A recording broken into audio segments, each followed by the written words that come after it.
इकाई बिंदु से गुजरते हैं उनको हम आवृत्ति कह देते हैं। और ये हो गई इसकी मेन उच्छलन और ये निम्नचलन। क्लियर है? तो ऐसे में एक रेज ये है और एक रेज ये बन रही है। ठीक है, दोनों में अंतर है। इसकी फ्रीक्वेंसी ज्यादा मिलेगी, इसकी फ्रीक्वेंसी क्या मिलेगी? बहुत ही कम। तो इन दोनों रेज में अगर अपन बात करें तो यूवी के बाद एक्स रेज, एक्सरे के बाद alpha, beta, gamma, delta, then cosmic. तो ऐसे में अगर अपन नीचे की तरफ आते जाते हैं तो इनका क्या होता जा रहा है? वेवलेंथ जो है वो डिक्रीज होती जा रही है, कम होती जा रही है। क्लियर है? तो यहां पे जो तरंग दैर्ध्य है, वेव लेंथ, वो क्या होती जा रही है? कम होती जा रही है। परंतु इनकी जो आयनिक ऊर्जा है, ऊर्जा जो है, ऊर्जा विकिरण, वो क्या है? बहुत ज्यादा स्ट्रांग है। मतलब इनमें एब्जॉर्ब करने की मात्रा बहुत ज्यादा है। यहीं पे अगर अपन आते हैं तो इनकी वेवलेंथ जो है वो क्या है? बहुत ज्यादा। और इनकी जो ऊर्जा है ना, विकिरण ऊर्जा,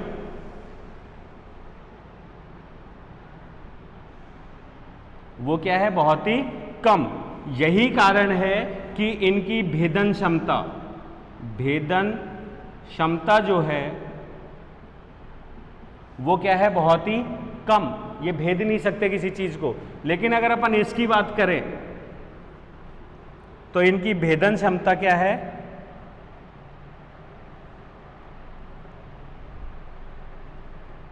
बहुत ही ज्यादा। ठीक है? तो ऐसे में ये इलेक्ट्रॉन डेंस मटेरियल को भी भेदने की क्षमता रखते हैं। ठीक है? और जहां ये रेज जिस जीवित कोशिकाओं से होकर गुजरती हैं उसको भेदती है और उसमें डीएनए तक पहुंचती है और डीएनए में पहुंचकर एक तरीके से आयनाइज। तो ऐसे में हम अगर बात करें तो आयनाइजेशन, जिसकी हम बात कर रहे हैं आयनीकरण, पहले एक बार उसको समझ लेते हैं। बहुत अधिक ऊर्जा होने के कारण जब ये किसी तत्व के पास से गुजरती है, ये हो गया उसका प्रोटॉन पॉजिटिव और ये हो गए बाह्यतम कोश के इलेक्ट्रॉन्स बाह्यतम कोश में। जब ये रेज उसके पास से गुजरती हैं तो इनके कंट्रोल में आने से या कांटेक्ट में आने से इलेक्ट्रॉन्स क्या हो जाते हैं? उत्तेजित, क्योंकि इसमें ऊर्जा का बहुत ज़्यादा मान है। क्लियर है? तो ऐसे में ये इलेक्ट्रॉन्स उत्तेजित होकर अपने कक्ष से क्या चले जाते हैं? बाहर चले जाते हैं। कक्ष से बाहर जाने के कारण जब इलेक्ट्रॉन त्याग होएगा तो ये एक तरीके से हो जाते हैं ऑक्सीडाइज, या पॉजिटिविटी बढ़ जाती है। ठीक है? ऐसे में ये इलेक्ट्रॉन जब त्याग कर स्पाइन करते हुए दूसरे के पास पहुंचेगा तो उसके इलेक्ट्रॉन्स को उत्तेजित करेगा। तो ऐसे में दूसरा इलेक्ट्रॉन, वो जो तत्व है, वो इस ग्रहण करेगा, तो ग्रहण करने से उसकी नेगेटिविटी बढ़ेगी। ठीक है? और वो एक तरीके से किस में आएगा? रिड्यूस फॉर्म में। तो इन दोनों ही चेंजेस की वजह से अगर अपन कहें तो यहाँ पे जो आयनकारी विभव है, उदासीनता नहीं, मतलब दोनों के बीच में जो साम्य अवस्था थी, दोनों अपनी पॉजिटिव एंड नेगेटिविटी की वजह से साम्य अवस्था स्थापित करके एक स्थिर अवस्था में थे, ये किस में चले गया? उत्तेजित अवस्था में। और ये किस में चले गया? रेडॉक्स अवस्था में। और ये ऐसे जो ही जिसके संपर्क में आते जाएंगे, अपने संपर्क के सभी तत्वों के एक तरीके से आयनाइजेशन को ये क्या कर देंगे? चेंज कर देंगे। इसीलिए हमने इसका नाम दिया आयनकारी।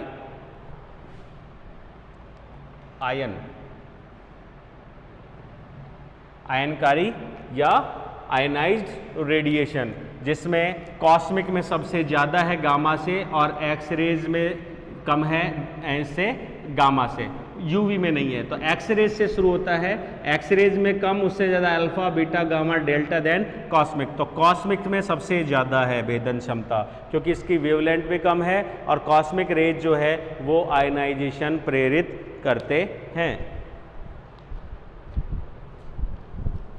अतः इन किरणों के प्रवेश करने से जो परमाणुओं में ऊर्जा रिलीज होती है वो उनके द्वारा ग्रहण कर ली जाती है और वो फाइनली क्या हो जाते हैं? उत्तेजित हो जाते हैं। और यही चीज जो है वो डीएनए की जो फॉस्फेट शुगर बॉन्डिंग जो है उनको भी क्या कर देती है? डिस्टर्ब कर देती है। और इसकी वजह से जो फॉस्फोडाइएस्टर बॉन्ड्स है, कारण डीएनए को हम बोलते हैं हल्का सा ऋणावेशित, क्यों? क्योंकि उसमें है H3PO4 नेगेटिव। तो आयनाइजेशन के संपर्क में आने से उसकी नेगेटिविटी क्या हो जाएगी? खत्म हो रही है। तो वो जो डीएनए प्रोटीन इंटरेक्शन कर रहा है या जो उसके बीच में बॉन्डिंग हो रही है, जिसमें दो टाइप की बॉन्डिंग है, एक इलेक्ट्रोस्टैटिक बॉन्डिंग और एक आयनाइजेशन बॉन्डिंग। बॉन्डिंग के खत्म होने से डीएनए का स्थायित्व क्या हो जाएगा? बदल जाएगा। और उसके स्थायित्व के बदलते ही यहाँ पे क्या हो जाएगा? डीएनए एक तरीके से भ्रंगुर हो जाएगा और उसमें डिलीशन या डुप्लीकेशन या इन्वर्जन जो है वो क्या हो जाएगा? प्रेरित होगा और जिससे म्यूटेशन कॉज होता है। That is ionization. तो यहाँ पे भेदन क्षमता बहुत ज़्यादा है, यहाँ की भेदन क्षमता क्या है? बहुत ही कम। यही कारण है कि मोबाइल्स या रेडियोज़ की जो रेज होती हैं वो रेडियो वेव्स होती हैं जो बहुत दूर मतलब शोभ मंडल से ऊपर चौथी फ्लोर मतलब लेयर तक जाकर टकरा के वापस लौटती हैं और दूर तक यूज में आती है। हमारे पास मोबाइल होने की वजह से हम रेडिएशन से बचते हैं। ठीक है, कंप्लीट। और ये जो रेज है गामा रेज और कॉस्मिक रेज, इन कॉस्मिक रेज से दूर तक नहीं जाती, भेदन क्षमता के काम में आती है, जो बहुत ही ज़्यादा एक तरीके से ऑपरेशन थिएटर्स में यूज में ली जाती है, टिश्यूज़ को एक तरीके से आयनाइज करने में या काटने में यूज में लिया जाता है, यहाँ तक कि इंडस्ट्रीज़ में भी इसका बहुत ज़्यादा यूज होता है। सेकेंड हम यहाँ पे बात करेंगे नॉन आयनाइज की। नॉन आयनाइज की अगर हम बात करें तो वो हो गई हमारी यूवी रेज। यूवी रेज खतरनाक है, भेदन क्षमता इनकी भी होती है, अल्ट्रावायलेट रेज है। ठीक है, लेकिन ये एक तरीके से आयनीकरण इफेक्ट नहीं उत्पन्न करती है। ठीक है, इसमें आयनाइजेशन नहीं है इसकी, क्योंकि इनकी तुलना में भेदन क्षमता तो है लेकिन ऊर्जा विकिरण जो है वो कम रूप में स्टोर होती है। ये यहाँ पे जो डैमेज कॉज करती है वो एक विशिष्ट प्रकार के डैमेज, अर्थात ये चॉर्गोफ के नियम को तोड़ती है। कैसे? चॉर्गोफ ने कहा कि प्यूरिन कभी भी प्यूरिन से या पिरिमिडिन कभी भी पिरिमिडिन से बॉन्ड नहीं बना सकता। उसका कारण है कि ये जो प्यूरिन्स है, एडेनिन और ग्वेनिन, पिरिमिडिन्स के साथ में बॉन्ड बनाते हैं, जैसे कि थायमिन और सिस्टोसिन। यहाँ पे एमिनो या कीटो ग्रुप होता है, यहाँ पे भी एमिनो और कीटो ग्रुप होता है। क्लियर है? तो ऐसे में अगर अपन बात करें, ये हो गया नाइट्रोजन, नाइट्रोजन, ये भी नाइट्रोजन, नाइट्रोजन, नाइट्रोजन और नाइट्रोजन, ये हो गए थायमिन और सिस्टोसिन। तो यहाँ पे अगर अपन बात करें तो ये क्या करता है? इस नियम को ब्रेक करता है। दो चीज़, एक तो इनमें प्रेरित करता है डीएमिनेशन। डीएमिनेशन की वजह से ये एमिनो और कीटो ग्रुप्स को क्या कर देता है? चेंज कर देता है। और इन ग्रुप्स के चेंज होने के कारण दो पिरिमिडिन्स या दो प्यूरिन्स आपस में क्या हो जाता है? बॉन्डिंग बना लेते हैं। जैसे कि एक थायमिन दूसरे थायमिन के साथ में क्या बना लेगा? बॉन्डिंग बना लेगा। ये हो गया छठा कार्बन जिसके ऊपर जुड़ा हुआ था कीटो ग्रुप, और ये इसके चौथे पांचवें जो कार्बन थे उनके बीच में क्या बना लेता है? हाइड्रोजन बॉन्ड्स बना लेता है, जिसको हम बोलते हैं थायमिन डाइमर्स। Thiamine dimers.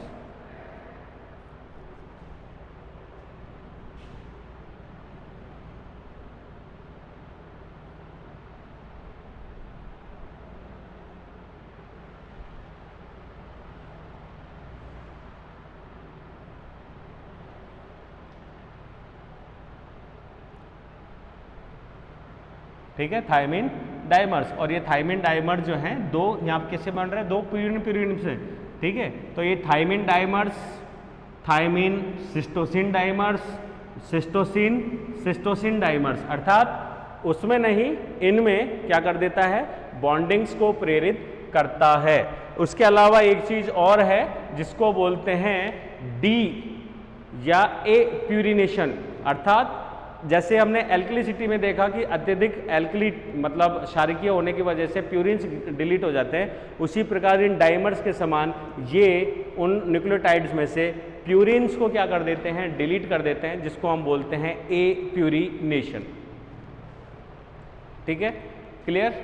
अब इसके बाद एक और फिजिकल स्टेप हम ले सकते हैं। दो तो हो ही गया रेडिएशन में, आयनकारी और नॉन आयनाइजेशन। ठीक है, अब एक ले सकते हैं टेम्परेचर। टेम्परेचर को हम डायरेक्ट भी बोल सकते हैं कि टेम्परेचर जो है इफेक्टिव है डीएनए के लिए, सभी मेटाबॉलिक रिएक्शंस के लिए एक निश्चित टेम्परेचर पर हर चीज़ बढ़ती है, फिर उसके बाद में लिमिट हो जाती है। लेकिन अगर अति टेम्परेचर सामने आता है तो उससे एक अलग ही फिजिकल इम्पैक्ट पड़ता है, जो कि डीएनए की एक तरीके से बॉन्डिंग को भी लूज करता है, प्लस उसके नेचुरेशन डीनेचुरेशन को इफेक्टिव करता है, प्लस अन्य एंजाइम्स की रिएक्टिविटी को भी क्या करता है, इफेक्टिव करता है। तो टेम्परेचर का भी डायरेक्ट जो है वो डीएनए डैमेज पर इफेक्ट पड़ता है।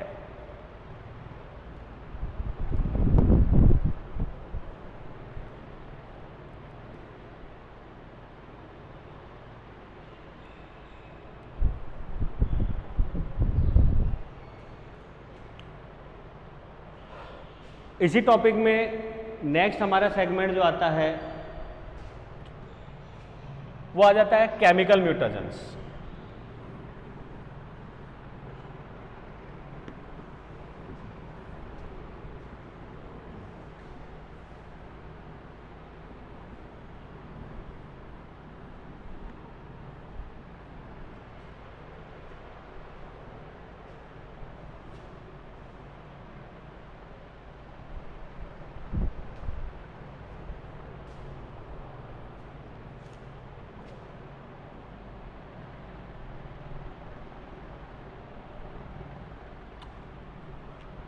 ठीक है,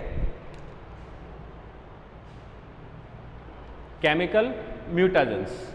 केमिकल म्यूटेशंस की हम बात करें तो वो रासायनिक तत्व, क्योंकि डीएनए की भी हम बात करें तो रासायनिक तत्वों से मिलकर बना हुआ है, उसी तरीके से वो रासायनिक तत्व जो डीएनए की संरचना को बिगाड़ते हैं या डीएनए की संरचना को स्टेब्लिश नहीं होने देते, उन्हें हम केमिकल म्यूटेशंस के नाम से जानते हैं। ठीक है, ये हो गया। तो केमिकल म्यूटेशंस की अगर अपन कैटेगरीज की बात करें तो केमिकल म्यूटेशंस की कई सारे वेरिएशंस हैं, जिनमें से हम यहाँ पे बात करेंगे फर्स्ट नंबर पे बेस एनालॉग्स की।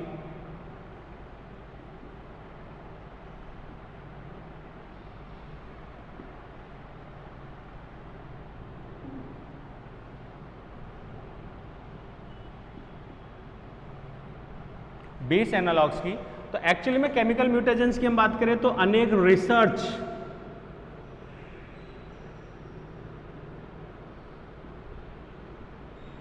ठीक है, अगर हम बात करें biotechnology, genetic engineering, biotech,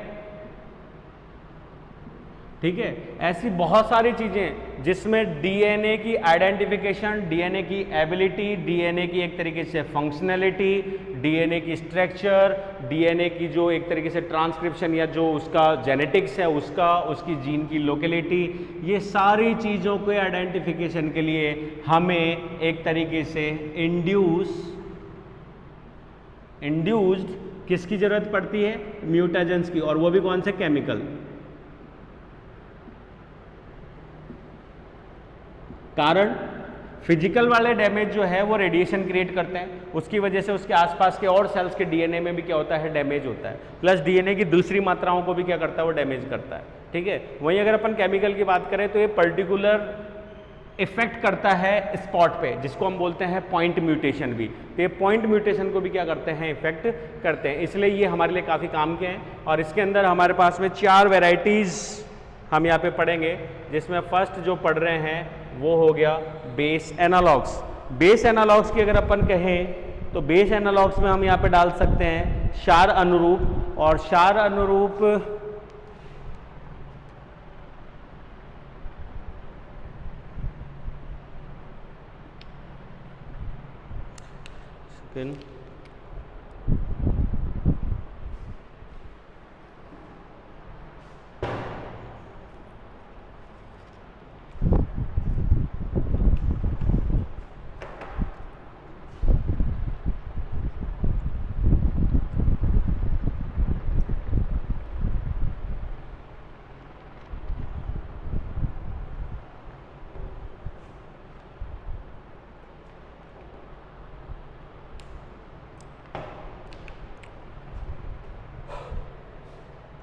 base analogues की हम बात कर रहे हैं। एक्चुअली में ये होते क्या है, तो पहले एक बार एग्जांपल से देख लेते हैं, अपने आप ही क्लियर हो जाएगा। बेस एनालॉग्स के लिए हम कह सकते हैं कि like 5 ब्रोमो यूरेसिल। ठीक है, अगर आप इसको बेसिकली समझें तो ये हो गया एक तरीके से, इसको शॉर्ट में लिख सकते हैं 5BU। एक डायग्राम से हल्का सा समझते हैं इसको। अगर अपन यूरेसिल की डायग्राम को बनाएं तो यूरेसिल एक प्रिमिडिन है, हेक्सागोनल संरचना, जिसके 1 नंबर पे नाइट्रोजन है, 2 नंबर पे कार्बन, 3 नंबर पे नाइट्रोजन, 4 नंबर पे कार्बन, 5 नंबर पे कार्बन और 6 नंबर पे क्या है, कार्बन। क्लियर है। और इसमें किससे बॉन्ड बना रहा है ये यूरेसिल? एक तरीके से थायमीन का ही डुप्लीकेसी है, तो इसके ऊपर जुड़ा हुआ है कीटो ग्रुप, 2 नंबर कार्बन पे कीटो ग्रुप, और ये हो गया डबल बॉन्ड।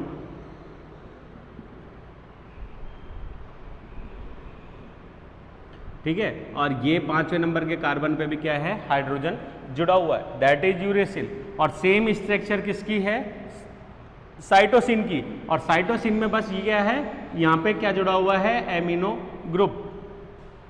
और अगर अपन थायमीन की बात करते हैं तो थायमीन पे भी अगर अपन कहें तो 5वें नंबर के कार्बन से क्या जुड़ा हुआ है, एक मेथिल ग्रुप जुड़ा हुआ है। क्या जुड़ा हुआ है, एक मेथिल ग्रुप। केवल ये अंतर है थायमीन में और यूरेसिल में। तो ऐसे में अगर यहाँ पे एक ऐसा ही बेस नाइट्रोजनी क्षार जो कि क्या है, उसके 5वें नंबर के कार्बन पे हाइड्रोजन की जगह क्या जुड़ा हुआ है, एक ब्रोमीन। ठीक है, तो ये एक तरीके से किसके समतुल्य व्यवहार करता है, थायामीन।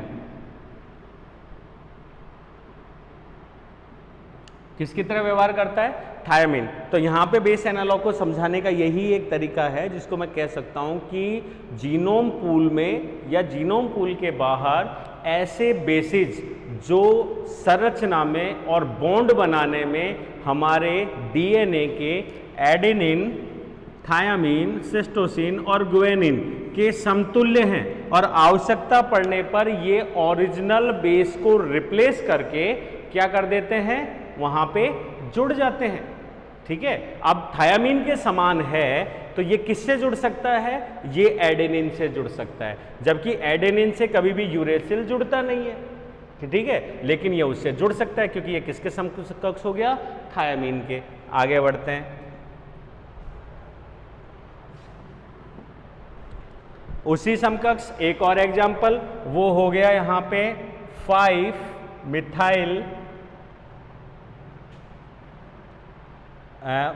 Methyl uracil. वापस आइए यहीं पे। यहां पे अगर मैं 5वें नंबर के कार्बन पे एक मेथिल ग्रुप जोड़ देता हूं तो ये तो वैसे ही डायरेक्टली क्या बन गया, थायामीन। तो इसको हम बोलते हैं शॉर्ट में 5MEU। क्लियर है। तो ये रिएक्ट किस पे कर रहा है, सिस्टोसिन पे, तो इसको ये हो जाएगा किस पे, 5MEC। अगर ये जुड़ रहा है सिस्टोसिन पे तो दैट इज MEC। ये MEC कन्वर्ट हो जाता है किसमें, MEU में, और MEU कुल मिला के बात कैसी हो जाती है, थायमीन के समान। क्लियर है। तो ये बेस एनालॉग से एक दूसरे के लिए। तीसरा हम एग्जाम्पल यहाँ पे ले सकते हैं 5MEU के बाद में 2 अमीनो प्यूरिन अमाइनो। एमिनो मतलब एडिनोसिन, क्या बोलते हैं, एडेनिन, थायमिन, गुएनिन और सिस्टोसिन, जिसमें एडेनिन और गुएनिन क्या हैं, प्यूरिन्स। ये दोनों क्या हैं, प्रिमिडिन। प्यूरिन्स और प्रिमिडिन्स। तो ऐसी कंडीशन में अगर यहाँ पे एडेनिन और गुआनिन के ऊपर कोई बेस एनालॉग आता है तो वो इसका सब्स्टिट्यूट है। तो इसका मतलब ये प्यूरिन है जिसके 2 नंबर पे एमिनो ग्रुप जुड़ा हुआ है। क्लियर है। तो ये किसका रिप्लेसमेंट हो गया, ये एडिनोसिन और गुआनिन का रिप्लेसमेंट है। क्लियर है। दैट इज, इसको हम लिख सकते हैं 2AP। 2AP। अगला 2,6 डाई अमाइनो प्यूरिन। तो ये हो गया 2,6 डाई AP। उसके अलावा हम यूज में ले सकते हैं 5 क्लोरो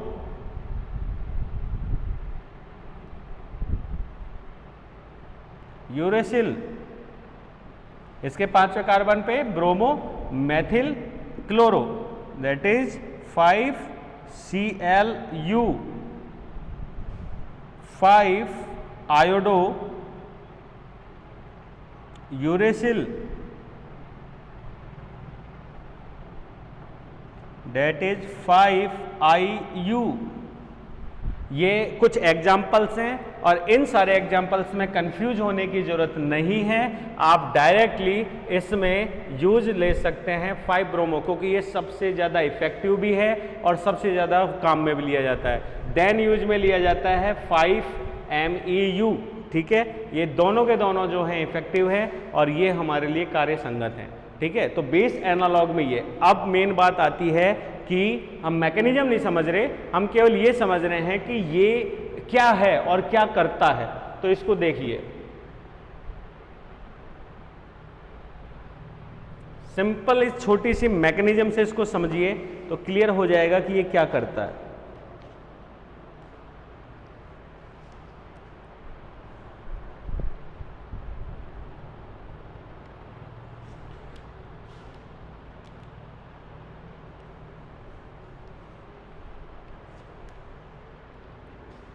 डीएनए में एक कोड है जो है adenine and thiamine, that is old parent. ठीक है, कोई दिक्कत नहीं है। अब जब इनमें रेप्लिकेशन हो रहा है या डीएनए रिपेयर मैकेनिज्म हुआ तो यहां पे समाकलित हो गया एक बेस एनालॉग 5BU। क्लियर है? तो 5BU को हमने क्या बताया, ये थायमीन का रिप्लेसमेंट है और किससे जुड़ सकता है, एडेनिन से जुड़ सकता है। तो ऐसे में यहाँ पे ये हो गया एडेनिन बॉन्ड, सेम वही बॉन्डिंग किससे बनाएगा, ये BU से। कोई दिक्कत नहीं है। अब ड्यूरिंग रेप्लिकेशन, जब रेप्लिकेशन स्ट्रेटजीज आएंगी तो ऐसे में जब ये तो नॉर्मल है, क्लियर है, तो यहाँ पे अब क्या होगा, ये सेपरेट होगा, दैट इज A, और ये सेपरेट होगा किसमें, BU में, 5BU, 5BU। ठीक है, ये हो गया। अब ऐसे में जो एडेनिन है वो नॉर्मल है, तो एडेनिन पुनः किससे बेस बनाएगा, थायामीन से। तो हम कह सकते हैं दैट इज नॉर्मल स्ट्रैंड। कोई दिक्कत नहीं है। 5BU की तरफ चलिए। अब 5BU जो है वो क्या करता है, कभी कभी किससे बॉन्ड बना लेता है, एडेनिन से, और कभी कभी ये बॉन्ड किससे बना लेता है, गुआनिन से। क्योंकि ये 5BU जो है वो सिस्टोसिन के समान भी व्यवहार करता है, क्योंकि यूरेसिल जो है उसमें मेथिल ग्रुप नहीं होता। ठीक है, तो ऐसे में अगर हम, क्योंकि एक चीज ध्यान रखना, जो यहाँ लिख देता हूं, जो सिस्टोसिन है उसके ऊपर कौन सा ग्रुप है, कीटो ग्रुप, नहीं, एमिनो ग्रुप। सिस्टोसिन के ऊपर क्या ग्रुप है, एमिनो। और हमने यहां शुरू में क्या बताया बेस एनालॉग्स में, कि ये इनके ग्रुप्स को क्या कर देते हैं, चेंज कर देते हैं, रिप्लेसमेंट। तो यहां पे अगर एमिनो ग्रुप से छेड़खानी होती है, ठीक है, तो ऐसे में सिस्टोसिन जो है वो किसके समान व्यवहार करने लगता है, यूरेसिल के। ठीक है, और उसी प्रकार यूरेसिल किसके समान व्यवहार करने लगता है, सिस्टोसिन के। और सिस्टोसिन किससे बॉन्ड बनाता है, गुआनिन से। यही कारण है कि जो 5BU है नॉर्मल कंडीशंस में तो किससे बॉन्ड बनाता रहेगा, हमेशा एडेनिन से। और इस एडेनिन को अगर हम अलग करते हैं तो ये एडेनिन बॉन्ड बनाता है किसके साथ में, थायमिन के साथ में, दैट ऑल्सो नॉर्मल। क्लियर है? लेकिन कुछ परिस्थितियों में ये 5Bu जो है ये बॉन्ड बना रहा है किसके साथ में, 5Bu बॉन्ड बना रहा है किसके साथ में, G के साथ में। G को ब्लू इसलिए लिखा है मैंने, अलग लिख देते हैं, या तो G को अलग से लिख दिया रेड से, क्यों, क्योंकि ये यहाँ पैतृक में था ही नहीं। ठीक है, तो अब आगे बढ़ते हैं। आगे बढ़ेंगे तो जो ही रेप्लिकेशन होगा 5Bu पुनः बॉन्ड किससे बना लेगा, एडेनिन से। तो ये तो वही म्यूटेंट टाइप चल ही रहा है, लेकिन G जो है वो क्या करेगा, G बॉन्ड बनाएगा किससे, G बॉन्ड बनाएगा सिस्टोसिन से। तो ऐसे में एक चीज अगर आप देखें कि ये म्यूटेशन हुआ कैसे, तो हम सेमी कंजर्वेटिव मेथड में कह रहे हैं कि एक स्ट्रैंड ओल्ड, एक नया संतति में पैतृक लक्षण होते हैं, लेकिन यहाँ अगर अपन देखें तो F2PD के अंदर ही एक चेंजेज आ चुका है, और इस बेस एनालॉग की वजह से एडेनिन थायमिन जो न्यूक्लियोटाइड था वो कन्वर्ट हो चुका है ग्वेनिन और सिस्टोसिन के अंदर, कन्वर्ट हो चुका है ग्वेनिन और सिस्टोसिन के अंदर। क्लियर है, देखिए एडेनिन, थायमिन तो नॉर्मल है, थायमिन की तो हम बात ही नहीं कर रहे, एडेनिन से जुड़ गया Bu, एडेनिन नॉर्मल है, कोई दिक्कत नहीं। ये Bu अगर A से जुड़ता है तो वही संक्रमित अवस्था चलती रहेगी संकरण की, लेकिन Bu अगर G से जुड़ता है तो ये चेन, संतति में चेन को क्या कर देता है, change, that is known as mutant. ये एग्जाम्पल किसका हो गया, म्यूटेंट का। ये तो संकरित है ही, हाइब्रिड।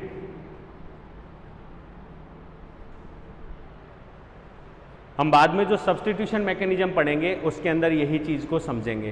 क्लियर है, तो ये केमिकल म्यूटेशन में बेस एनालॉग की वजह से ये चीज सामने देखने को मिलती है। क्लियर, उसी प्रकार से जो है 7 मिथाइल यूरेसिल भी यही करता है। और अगर अपन प्यूरिन्स की बात करते हैं, ये तो पिरिमिडिन्स में हो रहा है, प्यूरिन्स में बात करें तो 2 अमीनो प्यूरिन्स या 2,6 डाई अमीनो प्यूरिन्स जो है वो एडेनिन और क्या बोलते हैं ग्वानिन को रिप्लेस करते हैं, और सेम यही स्ट्रेटर्जी जो है उनके अंदर भी डेवलप होती है। अर्थात वहाँ पे एडेनिन जो है वो थायमिन की जगह सिस्टोसिन से बॉन्ड बनाएगा, और जो ग्वेनिन है वो सिस्टोसिन की जगह थायमिन से बॉन्ड बनाती है, जिसकी वजह से पूरी तरीके से सब्स्टिट्यूशन वहाँ पे डेवलप हो जाता है।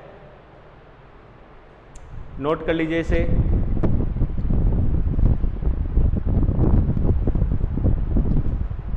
सेकंड हम यहां पे बात करते हैं chemical changes of the specific of hydrogen bonding.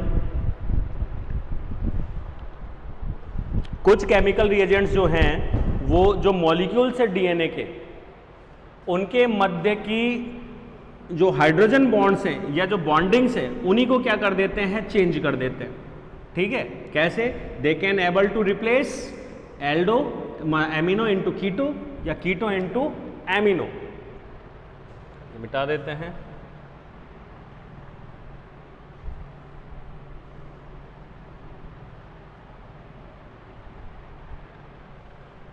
Base analogues, ठीक है।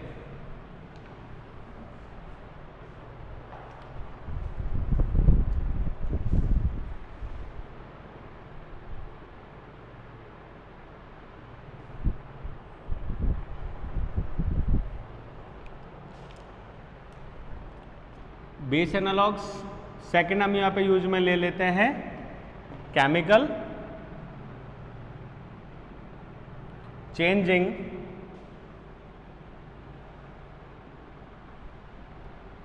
The specialized, changing the specific या स्पेशलाइज्ड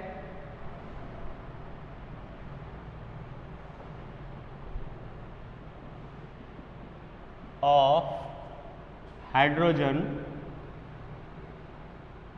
bonds।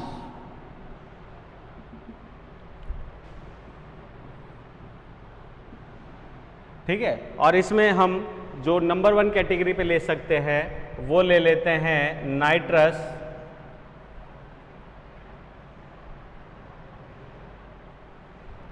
Oxide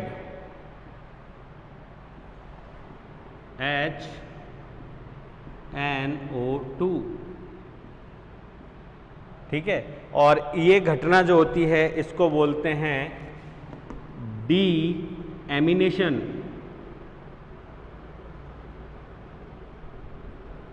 deamination. और डीएमिनेशन में क्या हो रहा है, बेसिकली अगर आप याद रखें तो वो है कि जो एमिनो ग्रुप है चेंज इनटू कीटो, चेंज इनटू कीटो ग्रुप।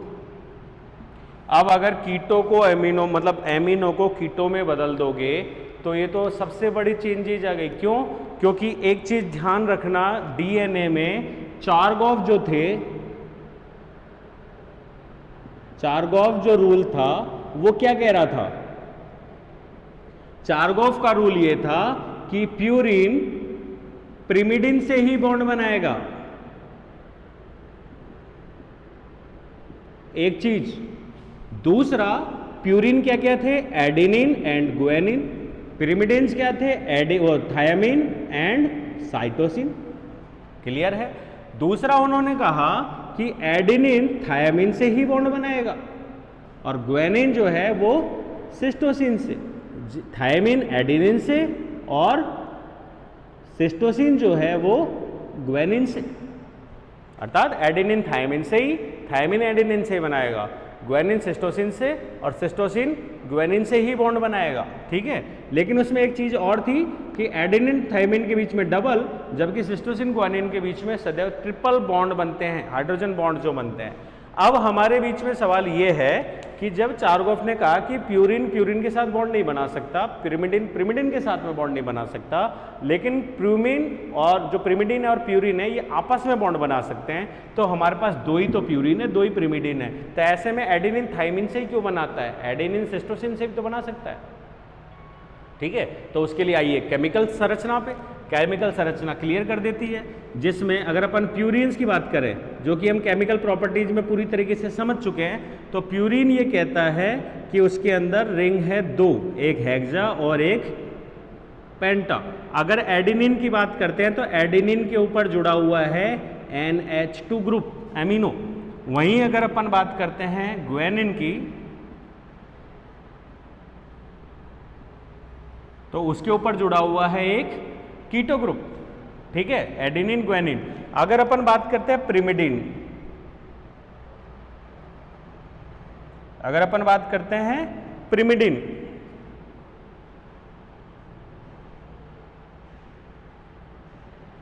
तो पिरिमिडिन्स के अंदर क्या जुड़ा हुआ है? पिरिमिडिन्स के अंदर जुड़ा हुआ है एक हेक्सागोनल रिंग और उसके छठे कार्बन के ऊपर अगर अपन बात करते हैं थायमिन की, तो यहां पे जुड़ा हुआ है कीटो ग्रुप। और अगर अपन बात करते हैं साइटोसिन की, तो साइटोसिन के छठे नंबर कार्बन पर जुड़ा हुआ है एमिनो ग्रुप। अर्थात गुआनिन सिस्टोसिन के कीटो और एमिनो के बीच में बॉन्ड बनता है, वहीं एडिनो और थायमिन के कीटो और एमिनो के बीच में बॉन्ड बनता है। तो यही कारण है कि एडेनिन सिस्टोसिन से इसलिए बॉन्ड नहीं कर सकता क्योंकि दोनों के छठे कार्बन पे एमिनो ग्रुप है जो आपस में बॉन्ड नहीं होते। वहीं गुआनिन सिस्टोसिन के अलावा अगर थायमिन के पास आएगा तो दोनों के कीटो मैच हो जाएंगे जो कि बॉन्डिंग नहीं करते।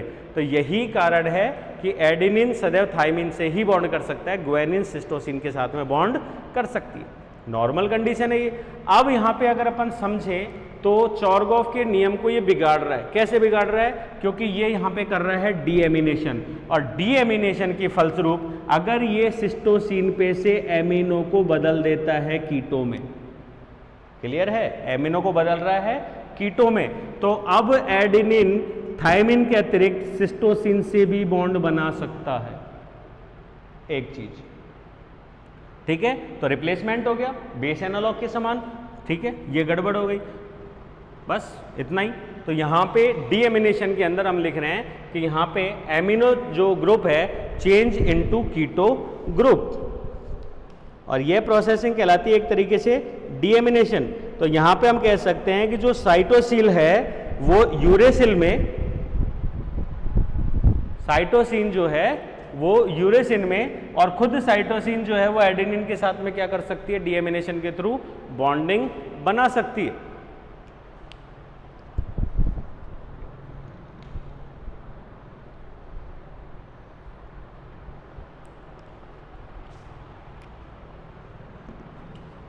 ये कार्बन है, ये नाइट्रोजन कार्बन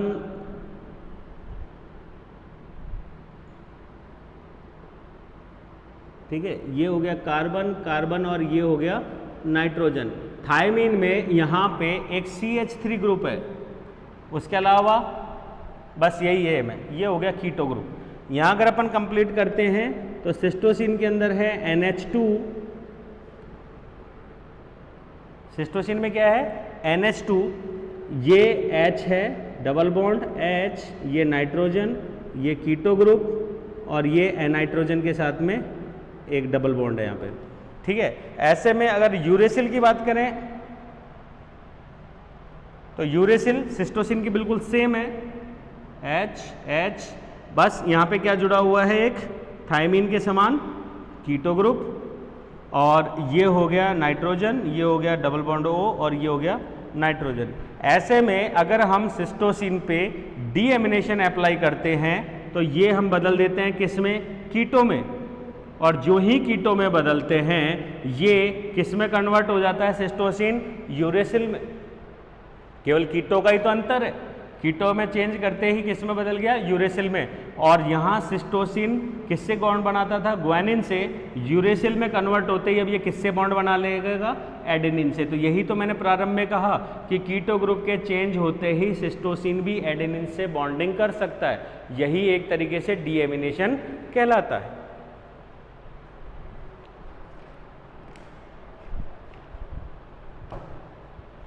ठीक है, तो यहाँ पे अगर अपन बात करें तो यूरेसिल जो है अब वो एबल हो जाएगा बॉन्डिंग के लिए, और वो थायमीन से बॉन्डिंग कर सकता है, और थायमीन से बॉन्डिंग करते ही क्या चेंज आ जाएगा, चेंजेज ये आ जाएगा कि जहां ग्वानिन और सिस्टोसिन बॉन्ड बना रहे थे, अगले रेप्लिकेशन में ये बॉन्डिंग हो जाएगी ग्वानिन और यूरेसिल के बीच।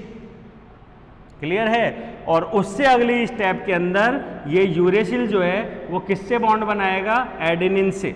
तो यूरेसिल किससे बॉन्ड बनाएगा, एडेनिन से, और उससे अगले स्टेप में एडेनिन जो है वो कन्वर्ट हो जाएगा किसमें, थायमीन में। तो कुल मिला के GC बॉन्ड जो है वो किस में कन्वर्ट हो रहा है, AT बॉन्ड में। क्लियर है, और यहाँ पे सब कुछ चेंज हो रहा है किसकी वजह से, केमिकल चेंजेस की वजह से। और जब ये चेंजेस हो रहा है तो वहाँ पे संपूर्ण जो ट्रिपल कोडिंग की व्यवस्था है वो क्या हो जाएगी, बदल जाएगी।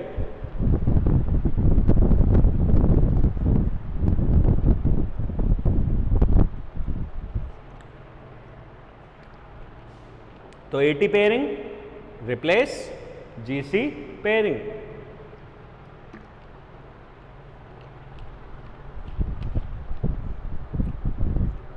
इसी प्रकार से एक और है, तो यहां पे एक चीज और हम बोल सकते हैं, जो बदलाव है एडेनिन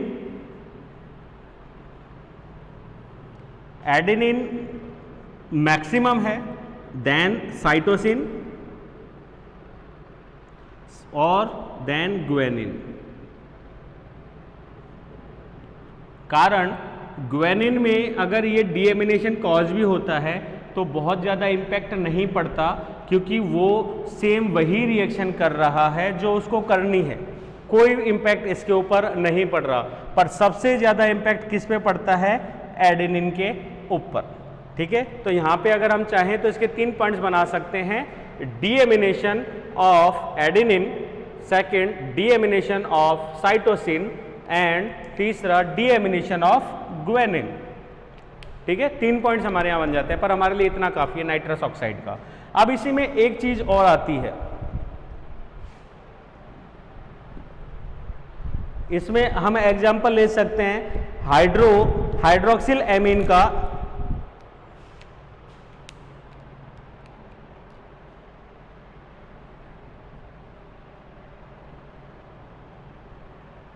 हाइड्रोक्सिल अमाइन का, दैट इज NH2OH। हम इसे शॉर्ट में HA के नाम से भी जानते हैं। यह भी केमिकल चेंजेस, हाइड्रोजन बॉन्ड्स की केमिकल चेंजेस के लिए प्रेरित करता है। ये क्या करेगा, ये एक तरीके से साइटोसिन जो है उसको किस में रिप्लेस कर देगा, उसमें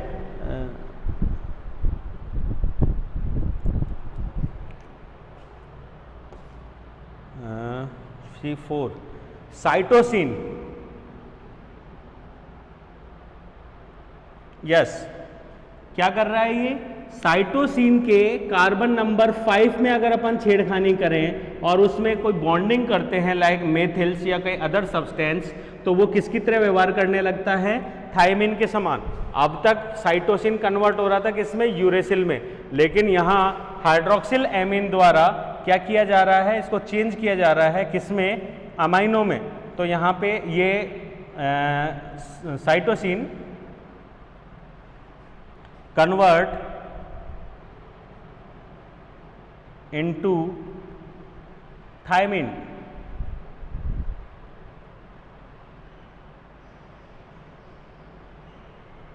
या अगर हम कहें तो इस तरीके से चेंज होता है कि ये व्यवहार करने लगता है किसके समान, थायमिन के समान। तो फाइनली क्या होगा, GC पेयर बन रहा था वो स्टेप दर स्टेप किस में कन्वर्ट हो जाएगा, एडेनिन एंड थायामीन में। ठीक है, ऊपर वाले में चेंज क्या हो रहा था, एडेनिन एंड थायामीन जो था किसमें, नाइट्रस ऑक्साइड में क्या चेंज हुआ था, नाइट्रस ऑक्साइड में चेंज हुआ था adenine thiamine replace into GC, और यहां चेंज हो गया GC इनटू AT। सेम वही डायग्राम जो मैंने जस्ट इससे पहले बनाया था। तीसरा चेंज इसमें हम देखते हैं वो है एल्किलाइटिंग एजेंट्स। एल्किलेटिंग क्यों कहा है इनको,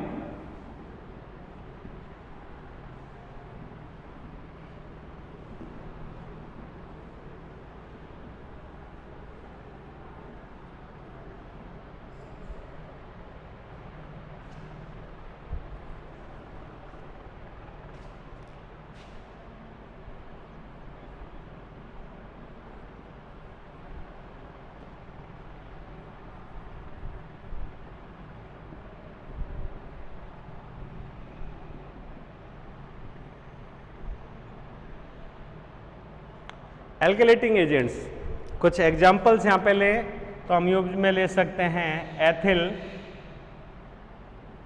एथेनॉल,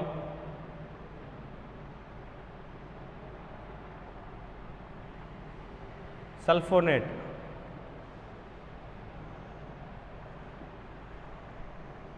एथिल एक तरीके से मिथॉल, सल्फोनेट,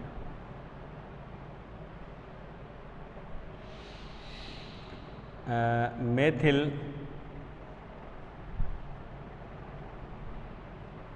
मिथॉल, सल्फोनेट।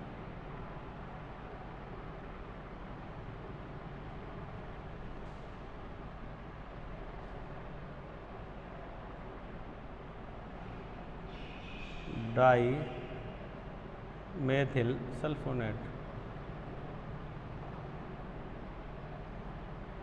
ठीक है, ये कुछ एग्जाम्पल्स हैं, इन्हें हम शॉर्ट फॉर्म में लिख सकते हैं EES।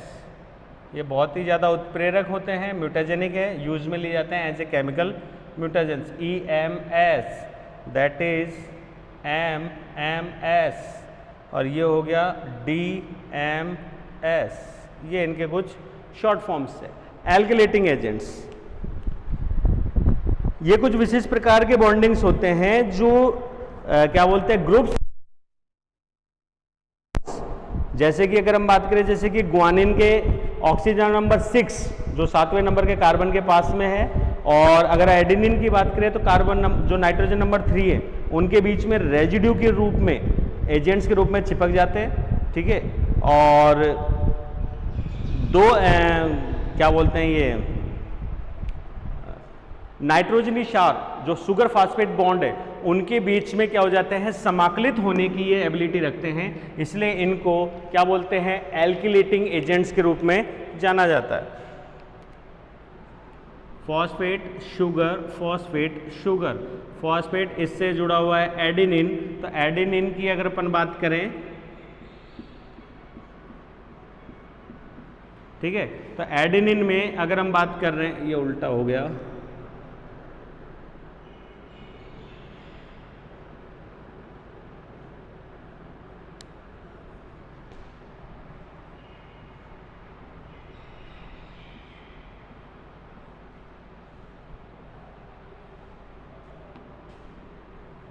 ठीक है। अगर स्ट्रक्चर को देखें तो 1 2 3 4 5 6 7 8 और ये हो गया 9,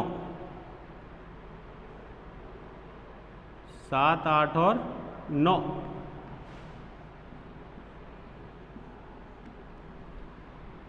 एक 6 2 3 4 और 5, 3 नंबर से जुड़ेगा। और ये जो सल्फर है ये किससे जुड़ेगा, वो शुगर जो है वो किससे जुड़ेगी, 9 नंबर से। तो यहाँ पे अगर अपन देखें तो इसके अंदर 7 नंबर, ठीक है। और यहाँ अगर अपन देखें तो 3 नंबर। ये 2 नाइट्रोजन्स क्या हैं, फ्री, ग्वेनिन में और एडेनिन में, दैट इज NH2। तो ये जो 2 नंबर फ्री हैं इनसे ये क्या बना लेते हैं, बॉन्डिंग्स बना लेते हैं। तो इस प्रकार शुगर फॉस्फेट बॉन्ड के बीच में जो 2 प्यूरिन्स हैं, जैसे अगर अपन यहाँ पे बनाएं,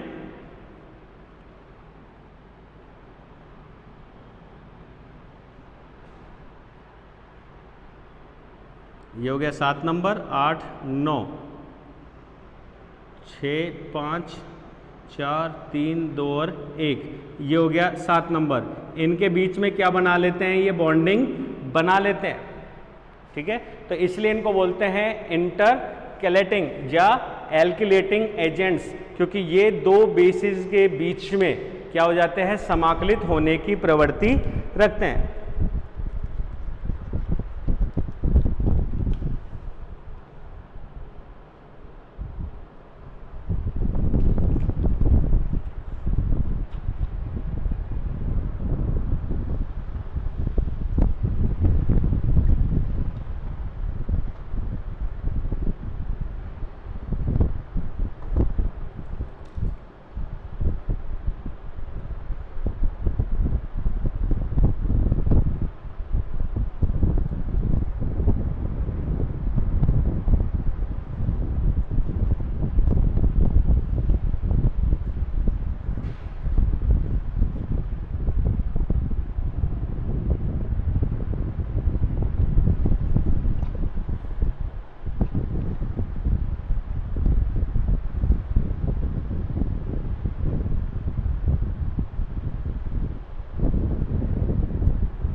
एक एग्जाम्पल और दे देते हैं इसमें। एक एग्जाम्पल जो सबसे इम्पोर्टेंट है वो हम भूल गए,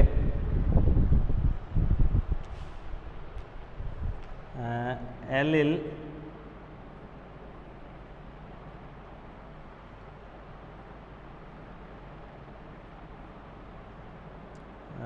मस्टर्ड गैस कर देते हैं।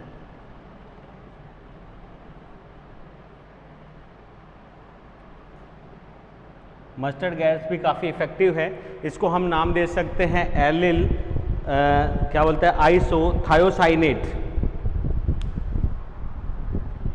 एलिल आइसोथायोसाइनेट, इसको भी ऐड कर लेते हैं।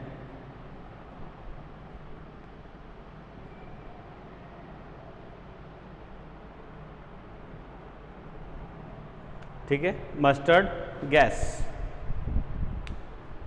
कई एग्जाम्पल्स हैं। तो एक्चुअली में एल्किलेटिंग एजेंट्स 2 के बीच में समाकलित हो रहे हैं, इसकी वजह से ये इनके बीच के जो ग्लाइकोसाइडिक बॉन्ड्स हैं इनको क्या करते हैं, वीक करते हैं या तोड़ देते हैं। और एक तरीके से जो एग्जाम्पल हमने एल्किलेटिंग एजेंट्स में पढ़े थे डीएनए में फिजिकल प्रॉपर्टी में, उसी प्रकार ये क्या करते हैं, 2 या प्यूरिन्स को ब्रेक करने का काम करते हैं, जिसे हम बोलते हैं एप्यूरिनीकरण, एप्यूरिन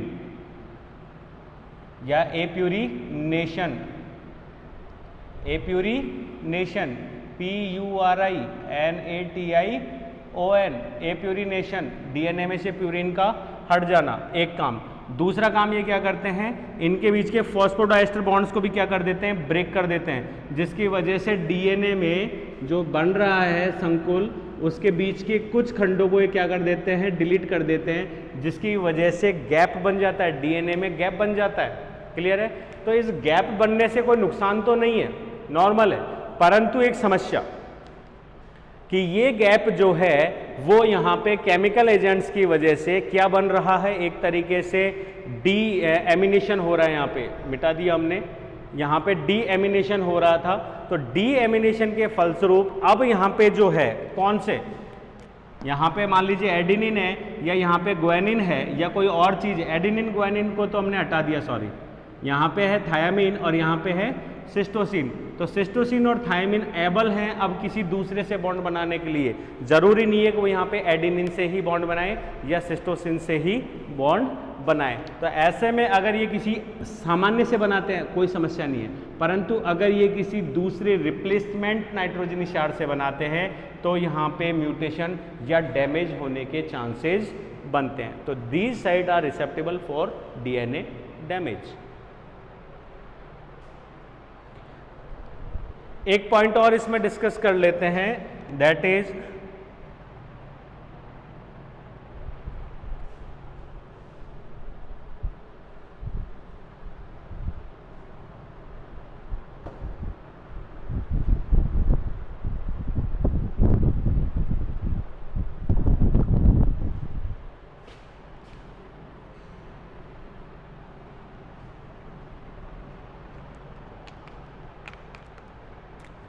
fourth point, that is intercalating agents।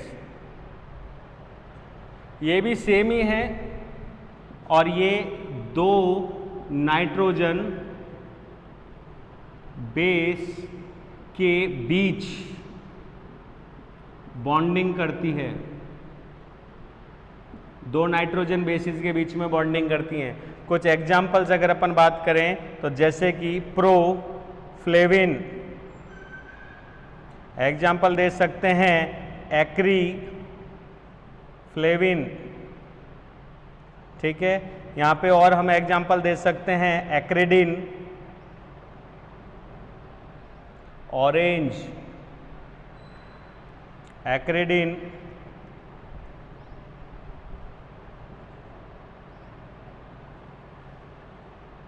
Yellow,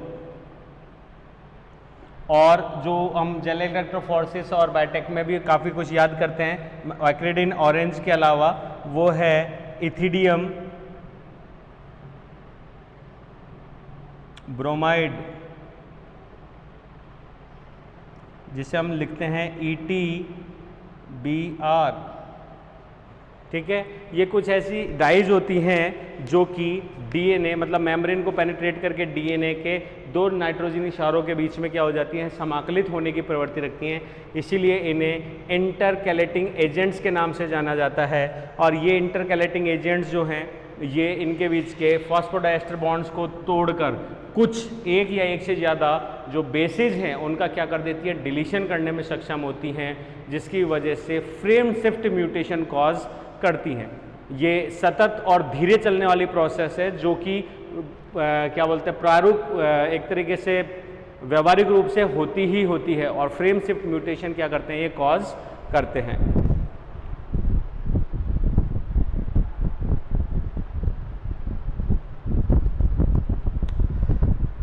इन सब के अलावा अगर अपन और जैसे बात करें एक इंटरकैलेटिंग एजेंट्स के अलावा, तो